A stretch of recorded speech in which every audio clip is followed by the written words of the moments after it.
Thank you, Sherbert Underground. Welcome back to RotoRob Fantasy Baseball Weekly Podcast, heard every Thursday evening at 9 p.m. EST on Blog Talk Radio as we infect the airwaves with our unique blend of fantasy baseball enlightenment. We're into early July now, which means the All-Star break begins tomorrow. This week, a controversial game-tying hit by Addison Russell made the Cardinals lose it and push for expanded replay. Robinson Cano delivered a walk-off hit, his first in almost 6 years, if you can believe that. And his ex-teammate, Alex Rodriguez, has expressed his disappointment in not making the All-Star team. Oh, boo-hoo-hoo. We're going to cover so many more over the next 40 minutes or so pull up a beanbag chair and get comfy. I'm RotoRob, and my guest this week is RotoRob.com MLB editor Michael Seff. How are you this evening, Michael? How about yourself? Well, I'm not doing as well as Albert Pujols, who not only is having a renaissance season with an American League leading 26 homers, but has decided to enter the home run derby for the first time in 6 years. Now, I want to remind you the chat room and phone lines are open right now. I'm in the chat room there alone. Anyone feel free to join me, or guests, if you want to call in, do so at 347-826-7358. I was having some audio difficulties, so let me know how it is on your end. If it gets really bad, I'll call in. Okay, Michael? Sounds good. Now, quickly, before we get to the news of the week, I'm going to run down what's going on over RotoRob.com. Baseball, every Sunday we have the Wire Troll, usually written by MLB editor Michael Seff, but this week written by RotoRob, and highlighting Cesar Hernandez. Our outfield rankings being worked on, getting there, and soon starting pitching for this year's positional rankings. Football, we started work on the 2015 NFL Draft. To start rolling that out soon. Rankings are all done, just adding strategy essays, which actually are all done as well now, and not quite all done, almost, and adding profiles, and we'll start releasing them soon. Basketball, we are working on the 2015 draft recap, so stay tuned for that. Hoping to get an update on that shortly. Hockey, once again, our best wishes for the continued recovery of NHL editor Dakota Case, who celebrated his 25th birthday in the worst possible place in the hospital yesterday. But his numbers are improving as he awaits a heart transplant, so we're pulling for you there, Dakota. As far as hockey content goes, watch for a 2015 NHL draft recap and free agency recap coming soon. We are currently editing the free agency recap, so that'll roll out first in multiple parts, in fact. Nothing new on the video game side of things this week, but new games being added constantly, so check back soon. We are now just 2 posts away from 4125 in the site's history, so should hit that mark this weekend. We will be releasing the RotoRob app very soon. In fact, I'm told it is now available, although I haven't seen the link. It is available in the iTunes App Store, apparently. So stay tuned for details about that. I'm going to write an article very shortly about what is involved and give you deets on how you can download the brand new RotoRob app. Very exciting. Now, the top story this week. Last year, if you recall, Gregory Polanco in the first half absolutely molested AAA pitching, and he was the guy everyone was waiting to see get called up to the majors. The Pirates waited till June and, really kind of made everyone just, stash him for weeks. And he came up and hit pretty well and cooled off in the second half, but had a pretty solid rookie year. Now, this season, he has been struggling, and he's just never really got it going. It's failing to build on that rookie effort. So we're going to explore what is going on with Gregory Polanco this evening. Michael, what's your theory on what is ailing the team?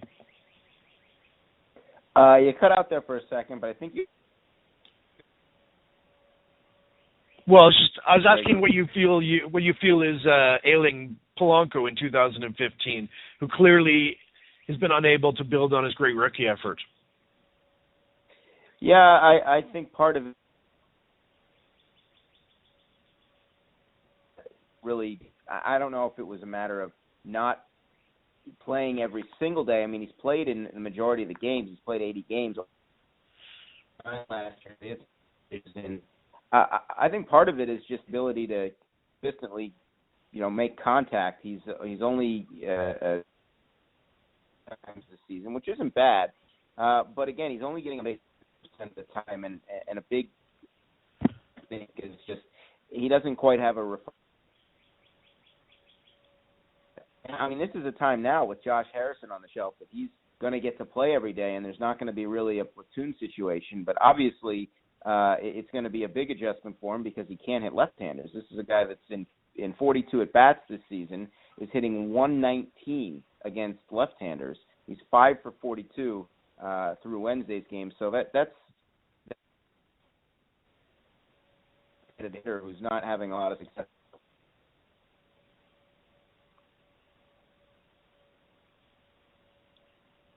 And hello, Rob? Yeah, sorry, you cut off at the end there. Having some massive audio problems. Can you hear me okay? Because I'm really struggling to hear you. I can. Can you hear me any better? Yeah, you just were really fading in and out there. As far as Polanco goes, he was our number 20 prospect in our top 65 prospects in 2014. Of course, graduated the bigs last year. Really scuffled, especially lately, batting 159 in the last month with no dingers and just one steal. And you mentioned Josh Harrison being hurt, but of course, if Starling Marte hadn't gotten hurt, Polanco probably would have been sent back to AAA. Still a possibility. You mentioned his left, it's the big one. A pitcher's gated with breaking balls. He's going to have to learn how to hit breaking balls if he's going to, live up to his promise. Now, there have been some promising signs. He just missed a homer last night, ripped one off the wall, settling for a key RBI single, his second straight game-winning hit. So hopefully a couple big hits in a row will spark him to a big second half. I wouldn't be surprised to see him do well tonight as well. He had a great history against Carlos Martinez. Let's look and see how he's doing tonight. Have you had a chance to see? I have not. I'm going to check right now. It doesn't look like I'm looking that up right now and seeing what's going on. Pirates are being shuttered, only have 3 hits through 5, so I'm guessing he's been on base twice. He's 2 for 2, so. He's 1 for 1 with a walk, yeah. So, again, his history of hitting Carlos Martinez is carrying through tonight, and he seems to be showing some signs of life. Actually, it's perhaps an inopportune time for the All-Star break because when you start heating up, the last thing you want is a few days off. But he's almost had the same number of games played as he did last year, so we have a pretty good comparison from his rookie year. But the numbers aren't getting any better. Striking out slightly more often, yet his slugging is down. That's a bad combo. K's up, power down. Never like to see that.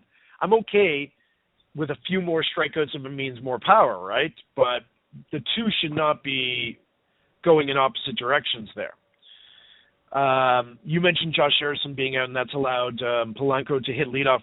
Pretty smart move by the Pirates here, plugging him into the leadoff hole. Maybe that's given him a little bit of confidence the last few days, and he's starting to deliver.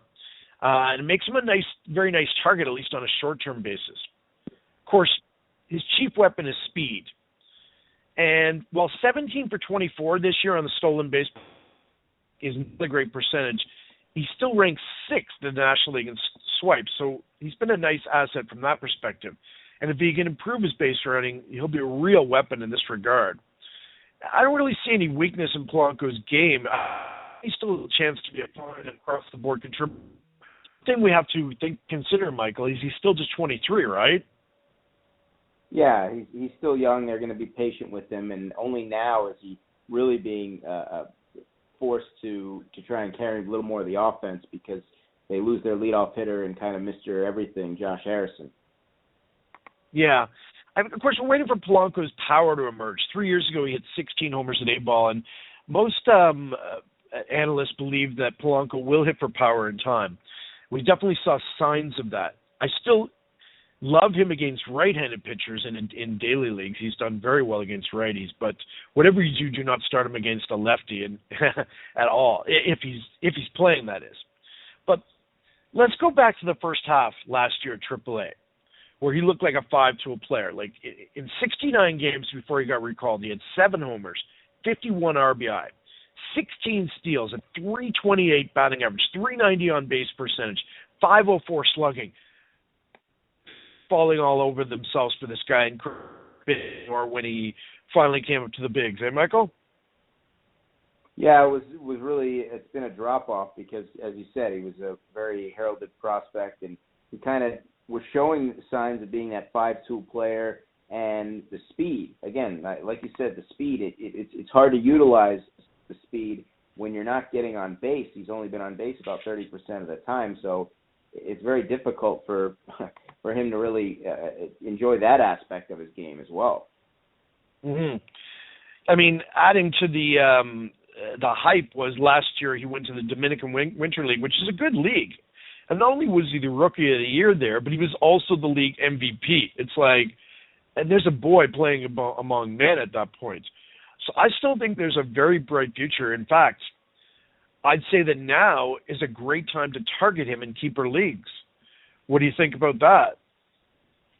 Yeah, I think so, because, again, it's going to take some time, but it could be trial by fire. Just the simple fact of the more he plays, the more that he's exposed to having a bat lead off every day, face left-handed pitching, his numbers could get a rise. And, maybe we're seeing it tonight on base a couple of times against Martinez. That's a bit of a confidence boost. This is a big series going against the best pitching staff in baseball, so should help him in the long run.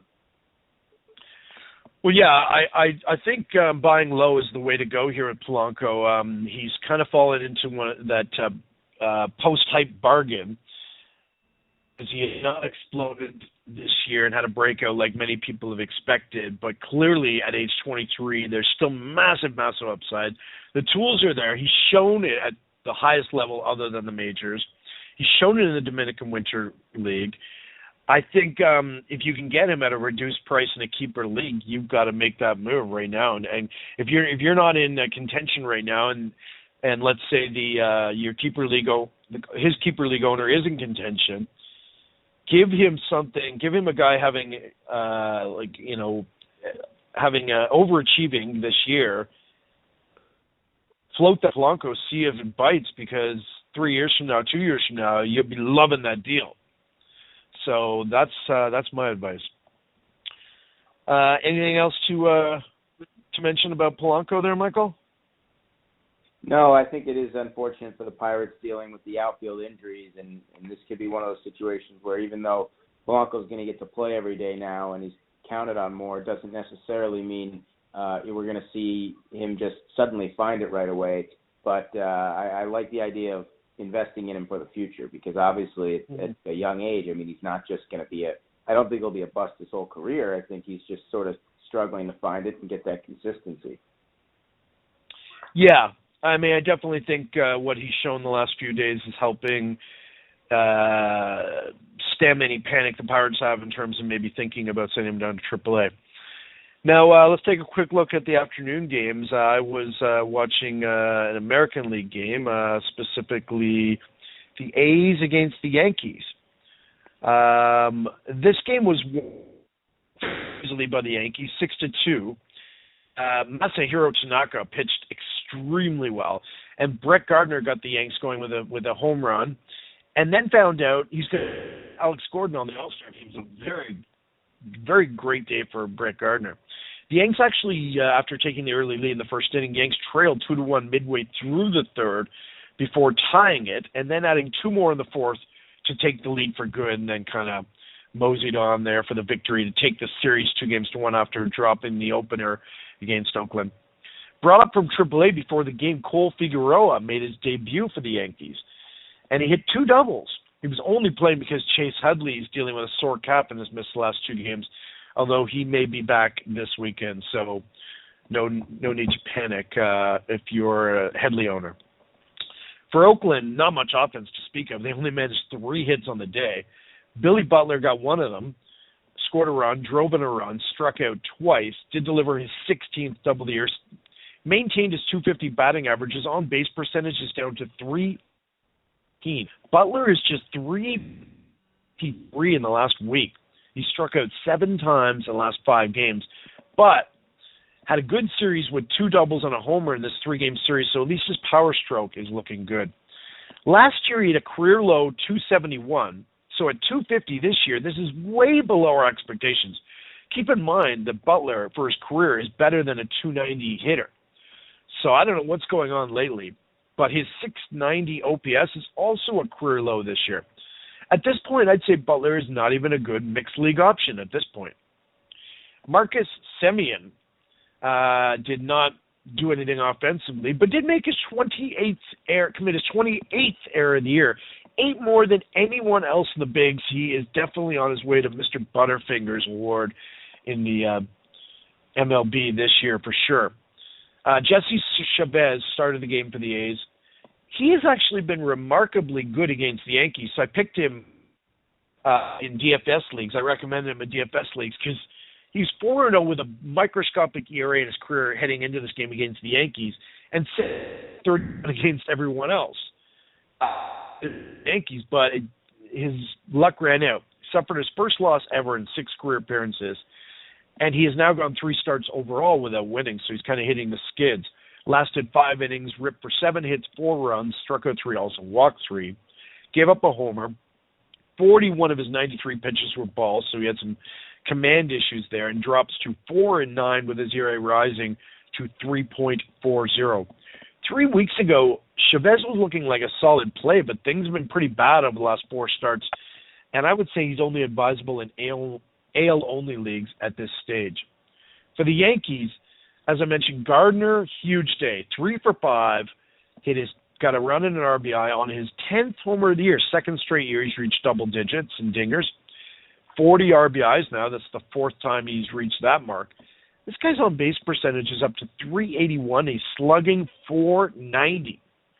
And that is his 7th 3-hit game this season.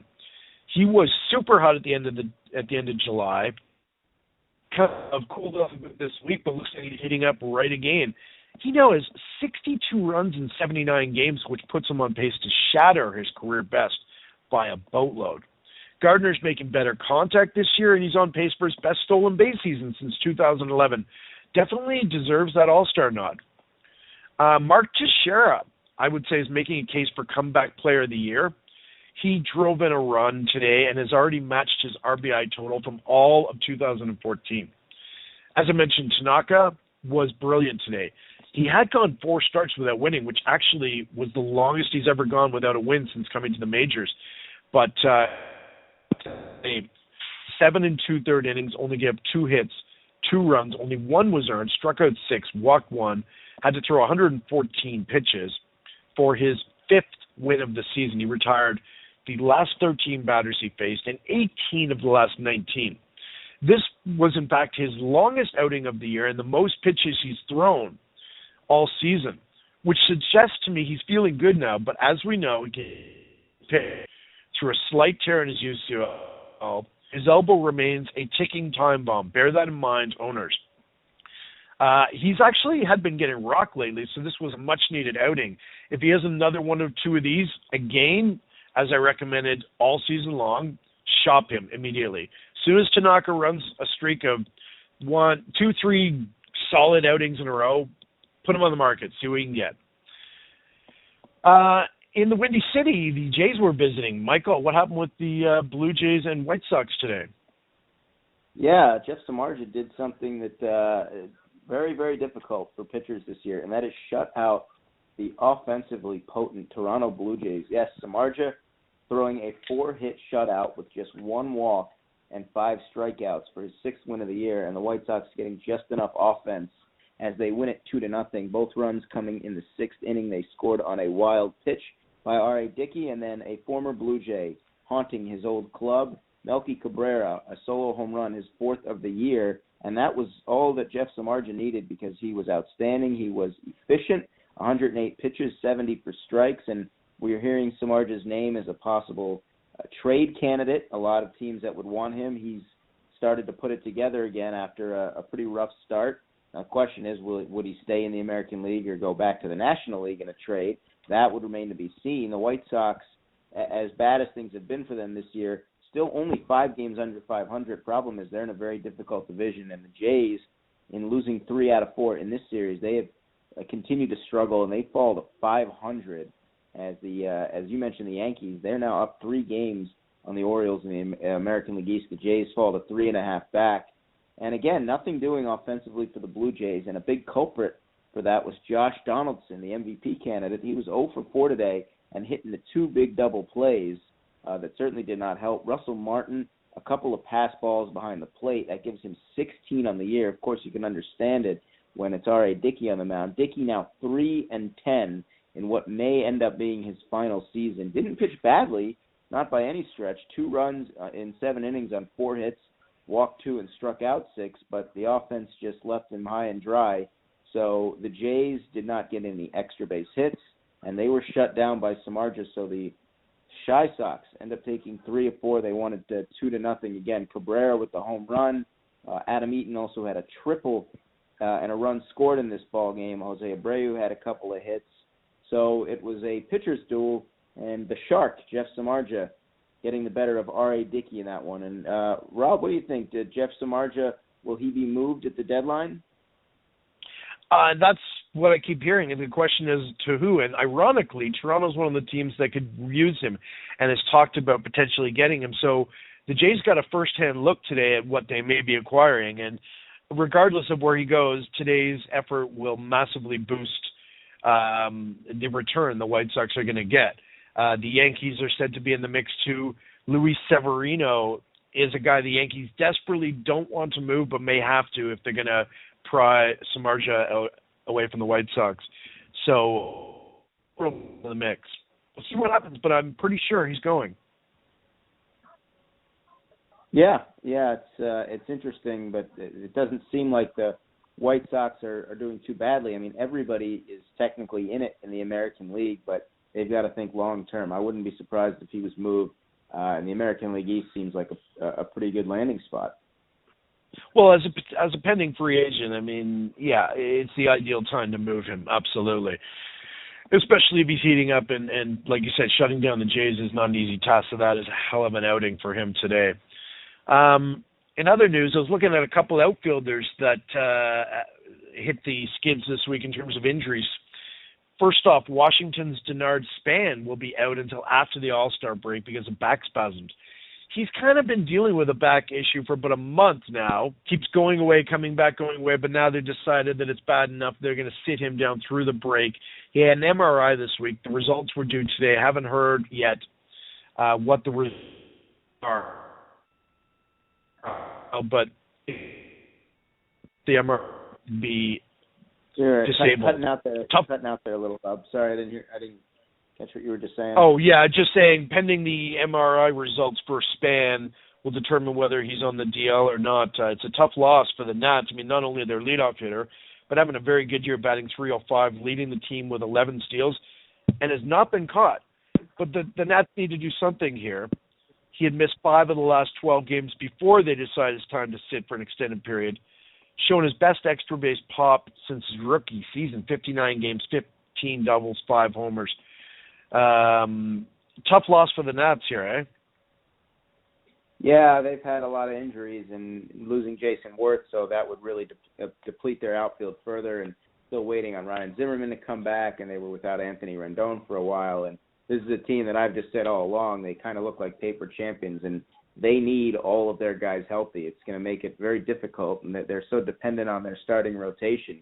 And Span especially being a big loss because he plays outstanding defense, hits for average, gets on base. I think he's one of the more underrated or at least less talked about guys nationally. And fantasy owners certainly know what they're missing if they lose a Denard Span. Mm-hmm. Any other stories you were looking at this week that you wanted to bring to the table there, Michael?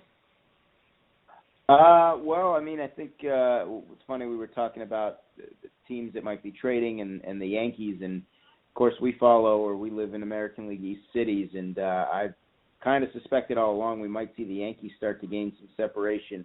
I want to get your take on whether you think that the AL East will stay tightly bunched, or if we will see the Yankees kind of take off a little bit now that they have Ellsbury and Andrew Miller back in the mix, and Boston playing very well too. Yeah, Boston's starting to show that obviously the last couple of weeks have been key, whether Boston's going to decide whether they're in it or out of it.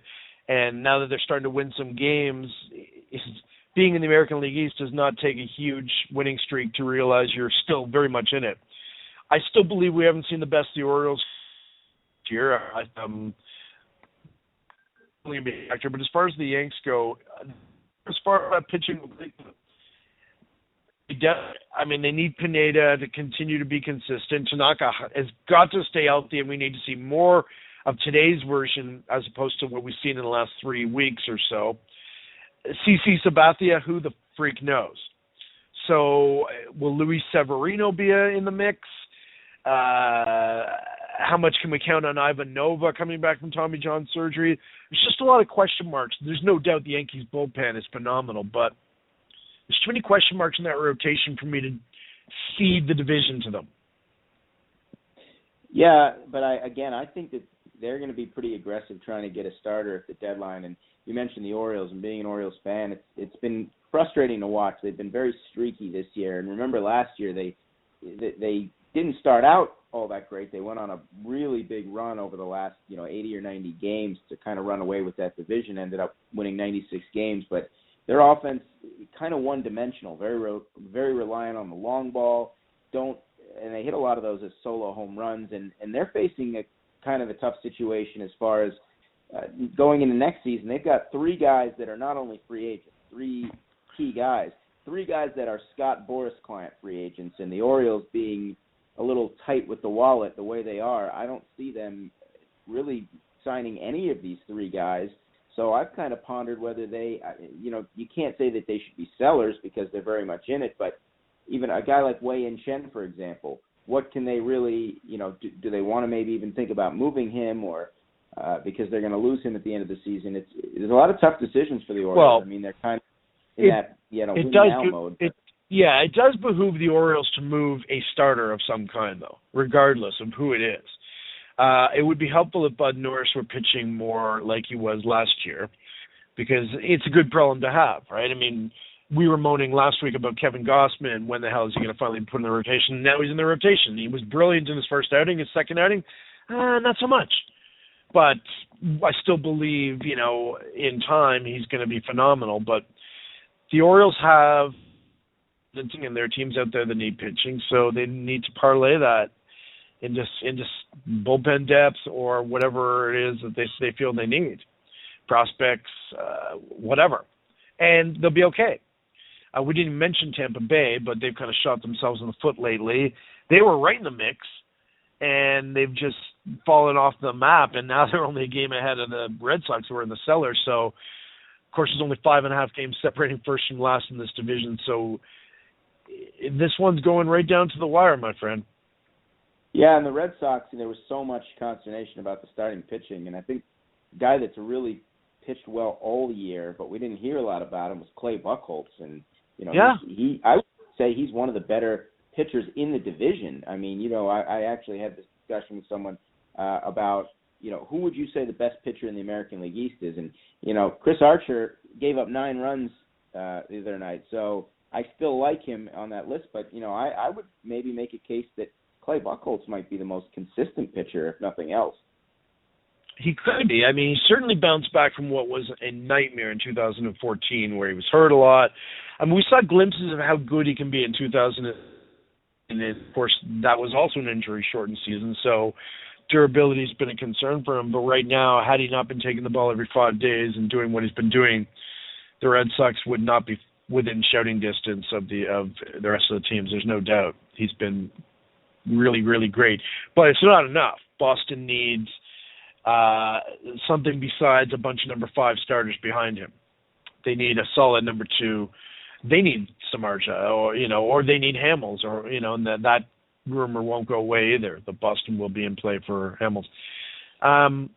Over in the AL Central, Michael, another key outfielder going down. This is a bad one. Alex Gordon of the Royals came out early last night and wound up suffering a severe groin strain, landed on the DL, going to sideline him for at least 8 weeks. He won't need surgery, that's the good news, but obviously this is his chance at playing the All-Star game. And really, at this point, he may not be back before the end of the regular season, because by the time he's healthy, and does his rehab and everything, it's conceivable that we won't see Gordon again until the playoffs, assuming the Royals make it. Yeah, it was a tough injury to see too. He was down on the field for a while. This is a guy that sacrifices his body like nobody else in this game, and not just the numbers. He's 5th in the league in on-base percentage, He's having a pretty good year, but it's him being the emotional leader of that team, him being a tremendous, maybe the best defensive left fielder in the game. And, for a while, people didn't know what we were going to see from Alex Gordon as a former number 1 overall draft pick. It's a big loss, but the Royals have they've shown that they're one of those teams that can be a next man up, and it'll be interesting to see how they address that left field situation, if they go in the trade market or if they're comfortable with, a Paulo Orlando and Gerard Dyson kind of platoon out there. So, they've got a comfortable division lead, and they're obviously pretty confident from their postseason run last year, because they, last year, remember, they didn't even win their division, and they really struggled head-to-head with the Tigers. But when you look at the rest of the division, I mean, nobody knows if Minnesota's going to hold up. Kansas City, I don't want to say that they can afford it, but they're in pretty good shape that if they get him back for the postseason, they'll feel a lot better if they can kind of tread water in the meantime and then get him back for a potential playoff run. Well, yeah, as you said, Dyson and Orlando will have to step up now in Gordon's absence. I'm interested to see if they're finally going to set Raymond Fuentes free. He's just come off the deal at AAA, was having a great year at AAA. He was brought up earlier in the year, like for one game, I think, like one of those 26-man doubleheader things, I think, but he didn't even see any action in the bigs again, and I'd like to see him get it. So we'll see if that happens. Now, from a fantasy perspective, with a couple of big outfielders going down the last 2 days, Span and Gordon, I think fantasy owners should look at like Marlon Burr to Alejandro De Aza would be 3 obvious candidates. They're probably widely available, and would definitely be good options if you're a Gordon or Span owner. Anyone you'd be looking at to pick up instead of Span and Gordon? Well, in terms of the outfield, well, De Aza was actually that guy I was thinking of. And speaking of the AL East, the Orioles gave up on him, and then he has gone to Boston. He's hit over 300 since he's been there. I really like that addition. And again, Polanco, of course, he's not necessarily a troll candidate, but we were plugging him. But you start thinking this time of year about guys that maybe didn't have an opportunity to play every day, that were underachieving, that are now going to be asked to do a little bit more as the season goes on. And, of course, De Aza, I mean, at the beginning of the year, the Red Sox seemed like they had way too many outfielders, and then they go out and get this guy needing an extra outfielder, and he's been one of their most consistent players since they got him. Yeah, and the guy they expected to be their best outfielder has been sent back to AAA, and Rusney Castillo. Certainly one of their best. Hanley Ramirez is probably expected to be their best, but Castillo was expected to really, be a revelation this year, and so far, hasn't worked out. I still think it'll be a factor in the second half. We shall see. Got a special treat for you there, Michael. All right. You all set? Well, it's that time of the evening where we're going to be doing got some background music for you. You all set? All right.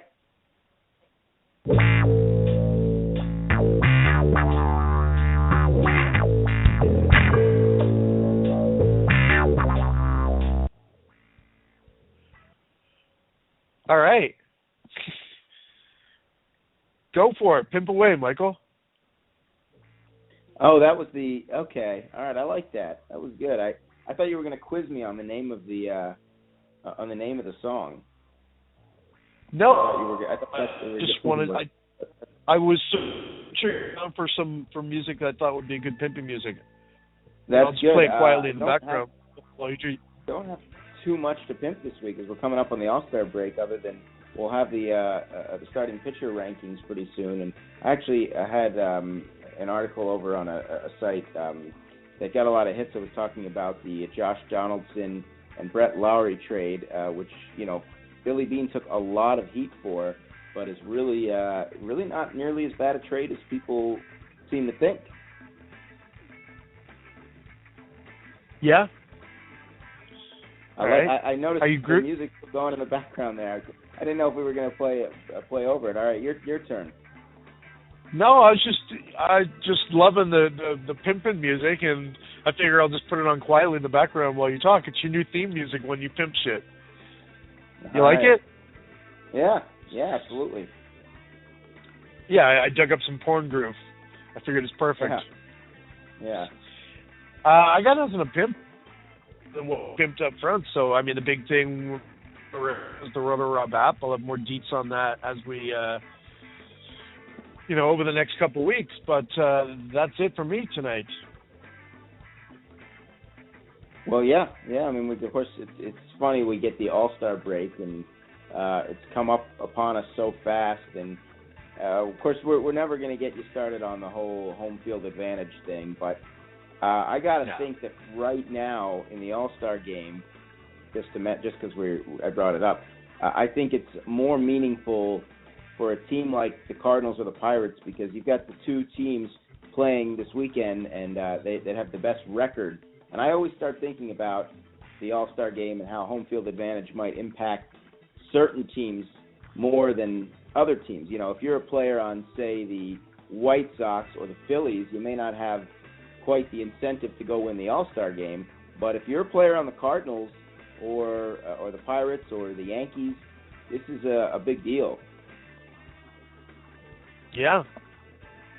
I mean, you also look at it's not going to have an effect on the actual All-Star game now, but down the road, you look at teams like the Mets, who are so good at home and so awful on the road, and what a big difference it would be to have a home field advantage for them in the All-Star game. Wow, we played the whole song in the background. Groovy. Yeah. Well, and remember last year in the All-Star game, there was Adam Wainwright took a lot of heat for throwing a cookie to Derek Jeter, and it was the final score of that game was 5-3.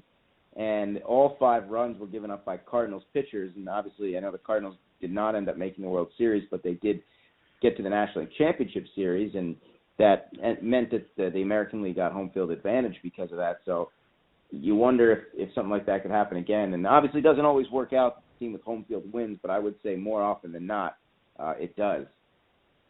Yeah, I still think that's just ridiculous, but, I get the spirit of what they're trying to do, but it was just way too reactionary to try to into it. So, I guess that's a wrap. You got anything else for us, or time to shut things down for the evening there, my friend? We'll shut things down, I think, for the evening. I think I'm good. I think that music was a perfect way to wind this evening down. Absolutely. Well, we're going to close the show with some Sean Mulrain, and we'll see you all next week. Thanks for coming on the show, Michael. Have a great All-Star break. You too, Rob. Thank you.